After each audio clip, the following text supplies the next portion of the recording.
सावन का महीना शिव भक्तों के लिए किसी उत्सव से कम नहीं होता, लेकिन साल 2026 का सावन अपने साथ एक ऐसा दुर्लभ महासंयोग लेकर आया है जो शिव कृपा पाने के लिए सबसे बड़ा दिन माना जा रहा है। सावन शिवरात्रि के ठीक बाद 17 अगस्त को सावन का तीसरा सोमवार है और इसी दिन पड़ रही है नाग पंचमी। जब सावन सोमवार और नाग पंचमी एक ही दिन आते हैं तो इसे सोमवती नाग पंचमी कहा जाता है और इसे महासंयोग की तरह देखा जाता है। आज के इस वीडियो में मैं बताऊंगी आपको शिव और नाग देवता का यह अद्भुत संबंध आखिर क्या दर्शाता है। इस दुर्लभ योग में महादेव और नाग देवता की पूजा किस विशेष विधि से करनी चाहिए, कौन से सिद्ध मंत्रों का जाप आपको करना चाहिए और सबसे महत्वपूर्ण नाग पंचमी के दिन वो कौन सी गलतियां हैं जो आपको भूल कर भी नहीं करनी है। तो वीडियो को लास्ट तक जरूर देखिएगा। नमस्कार, आपके साथ मैं पल्लवी रविंद्र सिंह। नाग देवता भगवान शिव के सबसे प्रिय और परम भक्त हैं। वासुकी नाग हमेशा महादेव के गले का आभूषण बनकर उनकी शोभा को बढ़ाते हैं। इसी कारण हमारे भोलेनाथ को नागभूषण भी कहा जाता है। लेकिन क्या आपने कभी सोचा है कि यह संबंध दर्शाता क्या है? भगवान शिव को पशुपति कहा गया है, जिसका अर्थ है संपूर्ण जीव जगत के नाथ। उनके स्वरूप में नागों का आभूषण बनना यह संदेश देता है कि जो जीव संसार के लिए भयावह या विषैले माने जाते हैं वो भी महादेव के अधीन है और उनके परम संरक्षण में है। नाग विष का प्रतीक है और शिव नीलकंठ है।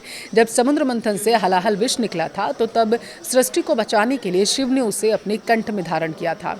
इसलिए शिव के कंठ में वासुकी का होना उनके विष भय और मृत्यु पर पूर्ण कंट्रोल का प्रतीक माना जाता है।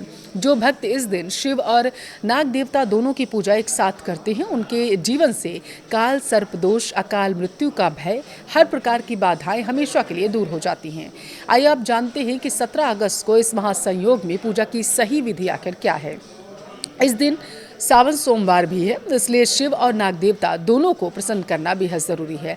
सुबह सूर्योदय से पहले उठ जाइए, स्वच्छ वस्त्र पहनिए, अगर संभव हो तो पीले पहनिए, धारण करिए और अपने पूजा घर को गंगा जल से साफ कर लीजिए। एक लकड़ी की चौकी पर साफ कपड़ा बिछा लीजिए, हल्दी मिले चंदन से चौकी पर नाग देवता की आकृति बनाइए। नाग देवता की मिट्टी या चांदी की प्रतिमा आप स्थापित करिए। प्रथम पूज्य गणेश की पूजा और शिव आराधना करिए, फिर करें नाग देवता की पूजा। धूप और दीप प्रज्वलित करना बिल्कुल मत भूलिएगा। परंपरा के अनुसार नाग देवता को खील, बताशे, दूध, चीनी, खीर का नैवेद्य यानी भोग लगाना बहुत अच्छा माना जाता है और उसके बाद अंत में हाथ जोड़कर नाग देवता महादेव से अपने परिवार की सुख शांति, समृद्धि, किसी भी प्रकार के सर्प भय या रोग से रक्षा की प्रार्थना करिए। जहाँ शिव पूजा में श्रद्धा का महत्व है, वहीं कुछ नियम भी हैं। कई बार लोग अनजाने में पुण्य कमाने के चक्कर में पाप कर बैठते हैं। आइए ये भी जानते हैं कि इस दिन आपको क्या नहीं करना चाहिए। जीवित सांप को कष्ट मत दीजिए, कभी भी। देखिए, सपेरों से जीवित सांप को पकड़कर पूजा ना करिए। सांप के मुंह में दूध जबरदस्ती मत डालिए। विज्ञान और धर्म दोनों मानते हैं कि सांप कभी दूध दरअसल पीता ही नहीं है, यह उनके लिए हानिकारक है, जानलेवा है।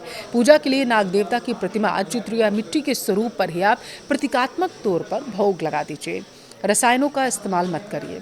देखिए, आस्था के नाम पर जीवित सांप को सिंदूर, हल्दी या कोई भी रंग सीधे तौर पर ना लगाएं। जीवों की रक्षा करना महादेव की सच्ची आराधना है, क्योंकि वो तो पशुपति नाथ है और अगर आप पशु, जीव जंतुओं की अगर आप सेवा नहीं करेंगे तो आपको उनके नाथों का आशीर्वाद कैसे मिलेगा। अब देखिए, भूमि ना खोदें।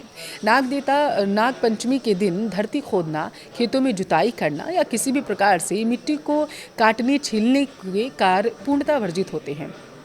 ऐसा माना जाता है कि धरती के अंदर नागों का वास होता है और खुदाई से उन्हें कष्ट पहुंच सकता है। सुई धागे का इस्तेमाल भी इस दिन आप कुछ जगहों पर वर्जित माना जाता है, हो सके तो आप भी मत करिए। 17 अगस्त का यह देखिए सावन सोमवार, नाग पंचमी का महासंयोग हम सभी के जीवन में शिव कृपा, नाग देवता का आशीर्वाद लेकर आएगा। अगर आप पूर्ण श्रद्धा, सच्ची भावना, जीवों का सम्मान करते हैं तो महादेव की शरण पर जाते हैं तो आपकी हर मनोकामना अवश्य पूरी होगी।